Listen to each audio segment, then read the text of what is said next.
நெல்லை மாவட்ட நீதிமன்ற வளாகத்தில் நடந்த கொலை விவகாரத்தை சென்னை உயர்நீதிமன்றம் தாமாக முன்வந்து விசாரணைக்காக எடுத்துள்ளது. இதன் பின்னணி குறித்து பார்க்கலாம் விரிவாக. நெல்லை மாவட்டம் பாளையங்கோட்டையில் மாவட்ட நீதிமன்ற வளாகத்தின் அருகே விசாரணை ஒன்றுக்காக ஆஜராக வந்திருந்த கீழ்நத்தம் பகுதியைச் சேர்ந்த மாயாண்டி என்பவரை 7 பேர் கொண்ட கும்பலினர் அரிவாளால் பயங்கரமாக வெட்டி கொலை செய்தனர். இதை பார்த்து அந்த பகுதியில் வாகன ஓட்டிகளும் பொதுமக்களும் நடுநடுங்கி போகவே வெட்டிய கையோடு அக்கும்பலினர் காரில் தப்பியோடினர்.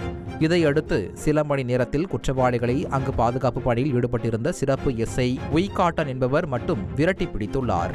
முகம், கை, கால்கள் உள்ளிட்ட பகுதிகளில் அரிவாளால் வெட்டப்பட்ட நிலையில் மாயாண்டியின் உடலை கைப்பற்றிய போலீசார் அங்கிருந்து அரசு மருத்துவமனைக்கு பிரேத பரிசோதனைக்காக அனுப்பினர்.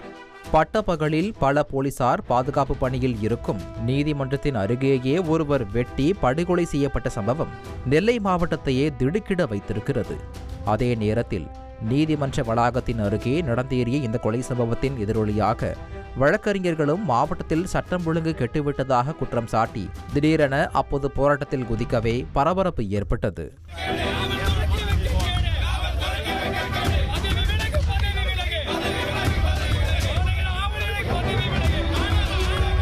இதனிடையே நீதிமன்றத்தின் அருகே நடந்த படுகொலை தொடர்பாக இதுவரை ராமகிருஷ்ணன், முத்துகிருஷ்ணன், சிவா, தங்க மகேஷ், மனோராஜ், கண்ணன் மற்றும் மற்றொரு கண்ணன் ஆகிய 7 பேரை போலீசார் அதிரடியாக கைது செய்துள்ளனர். முன்னதாக இந்த கொலை வழக்கு தொடர்பாக வழக்கு பதிவு செய்த நெல்லை காவல்துறை தீவிர விசாரணை செய்து வருகின்றது. இதனிடையே இது தொடர்பாக சென்னை உயர்நீதிமன்ற நீதிபதி SM சுப்பிரமணியம் மற்றும் C குமரப்பன் அமர்வு தாமாக முன்வந்து வழக்கை விசாரணைக்கு எடுத்தது. இதில் பாதுகாப்பு பணியில் கவனக்குறைவாக இருந்த போலீசார் மீது விசாரணை நடத்தி நடவடிக்கை எடுக்கவும் திருநெல்வேலி காவல் ஆணையருக்கு சென்னை உயர்நீதிமன்றம் உத்தரவிட்டுள்ளது. அதே சமயம் கொலையாளியை விரட்டி பிடித்த சிறப்பு எஸ்ஐ உய்காட்டானை பாராட்டிய நீதிபதிகள் அவருக்கு சன்மானம் வழங்க வேண்டும் எனவும் பரிந்துரை செய்துள்ளனர். இந்த சம்பவத்தின் போது பாதுகாப்பு பணிக்கு அமர்த்தப்பட்டிருந்த மற்ற காவல்துறையினர் அங்கு என்ன செய்து கொண்டிருந்தனர் என்றும் கேள்வி எழுப்பிய நீதிபதிகள் பணியில் இருக்கும் போலீசார் பணியை விட தங்களது செல்போனில்தான் மூழ்கி கிடப்பதாகவும் வேதனை தெரிவித்துள்ளனர்.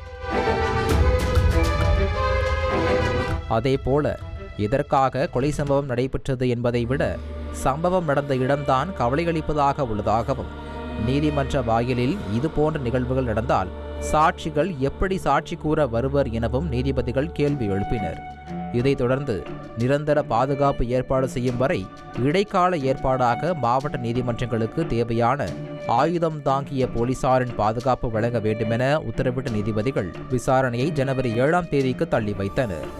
தந்தி டிவி செய்திகளுக்காக சென்னை செய்தியாளர் சுரேஷ். செய்திகளை உடனுக்குடன் தெரிந்து கொள்ள உடனே சப்ஸ்கிரைப் பண்ணுங்க.